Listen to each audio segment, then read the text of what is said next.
Magandang hapon mga kahuan.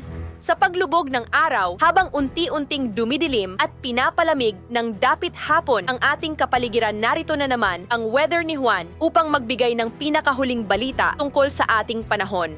So sit back, relax at panoorin ang ating pinaka-latest na weather update.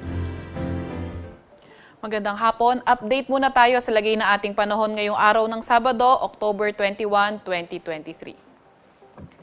Sa kasalukuyan nga ay meron tayong minomonitor na mga weather system, northeast monsoon at shear line. Sa kasalukuyan nga, itong northeast monsoon o amihan yung nakakaapekto sa may northern Luzon, samantalang itong shear line nakakaapekto sa may central Luzon area. And based sa ating satellite imagery, nakikita natin na malaking bahagi ng Luzon yung makakaranas ng makulimlim na weather. So itong shear line, ito ay magdadala ng mga paulan, mostly dito sa Metro Manila, sa may Cagayan, sa may Isabela, sa may Quirino at Nueva Vizcaya, pati na rin sa may Central Luzon, sa may Calabarzon, pati na rin sa may Camarines Norte. So, makakaranas yung mga area na yan ng cloudy skies na may mga kalat-kalat na pag-ulan, pagkidlat at pagkulog.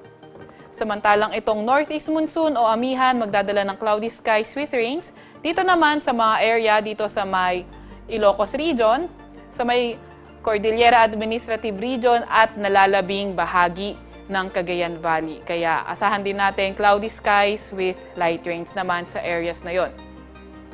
Para naman sa nalalabing bahagi ng ating bansa, so sa nalalabing bahagi ng Luzon, Visayas at Mindanao, better weather condition kung saan asahan lang natin yung mga chance ng mga localized thunderstorms, lalo na tuwing hapon at sa gabi.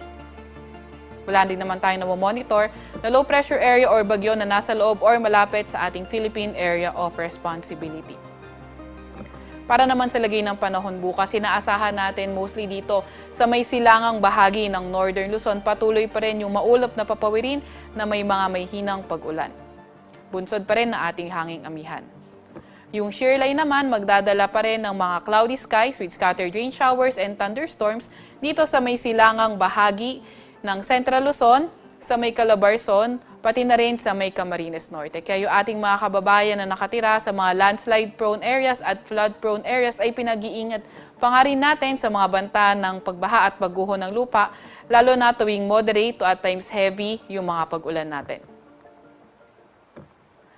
Para naman sa dito sa may area ng sa nalalabing bahagi ng Northern Luzon, partly cloudy to cloudy skies with rains yung asahan natin dahil pa rin sa northeast monsoon. Sa nalalabing bahagi ng Luzon, partly cloudy to cloudy skies, may mga tsansa pa rin ng mga localized thunderstorms.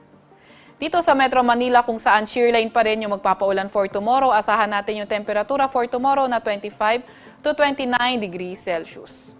Sa Baguio naman ay 17 to 23 degrees Celsius, sa Tuguegarao ay 24 to 31 degrees Celsius, sa Legazpi 24 to 33 degrees Celsius at sa Puerto Princesa ay 26 to 31 degrees Celsius. Para sa lagay ng panahon bukas sa may Visayas at Mindanao, asahan natin patuloy pa rin partly cloudy to cloudy skies na may mga tsansa ng mga localized thunderstorms, lalo na tuwing hapon at gabi.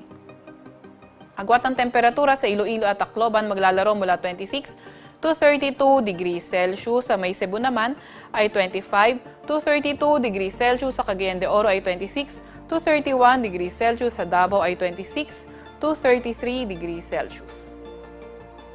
Wala pa rin tayong nakataas na gale warning sa kahit na anong baybayin ng ating bansa, pero ingat pa rin sa papalaot lalo na sa mga areas malapit sa may Northern Luzon dahil magiging katamtaman hanggang sa maalon yung lagay ng ating karagatan sa areas na yan.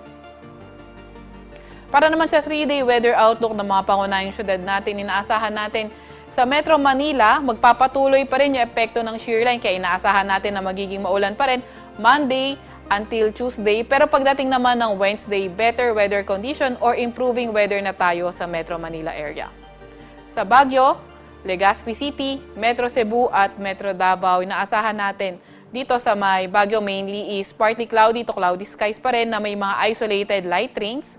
Sa Legazpi City, Metro Cebu at Metro Davao, patuloy partly cloudy to cloudy skies condition pero may mga tsansa pa rin tayo ng mga localized thunderstorms. Yung ating Regional Services Division maglalabas ng rainfall advisory, thunderstorm advisory o di kaya heavy rainfall warning kung kinakailangan.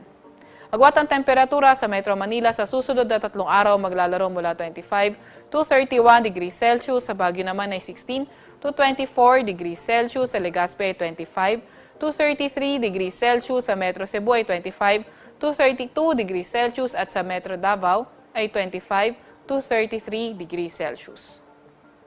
Dito sa Kalakahang, Maynila, ang araw ay lulubog mamayang 5:34 ng hapon at sisikat bukas ng 5:48 ng umaga. Dito po nagtatapos ang ating huling update tungkol sa panahon para sa araw na ito.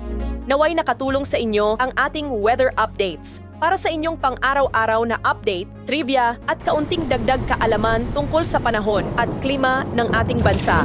Siguraduhing pindutin ang subscribe button at huwag kalimutang i-click ang notification bell para siguradong makakatanggap ka ng notification update sa tuwing may bagong palabas na video ang Weather ni Juan. Abangan ang susunod na Weather ni Juan update bukas po ng umaga. Ingat palagi at maraming salamat mga ka-Juan!